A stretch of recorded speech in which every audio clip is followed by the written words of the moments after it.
Dacă crezi că viața cu un nou născut este grea, este pentru că chiar este. Eram la supermarket cu bebelușul meu de 8 luni. Aproape epuizată, în lacrimi, într-o mână țineam coșul și cu cealaltă mână căutam scutecele. Când văd o femeie cu 4 copii.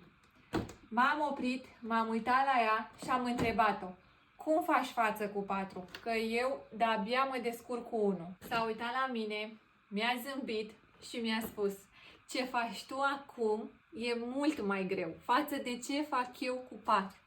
La al 4-lea copil, lucrurile merg mult mai simplu.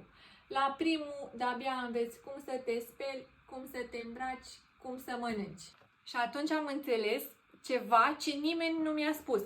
Nu ești epuizată pentru că faci ceva greșit.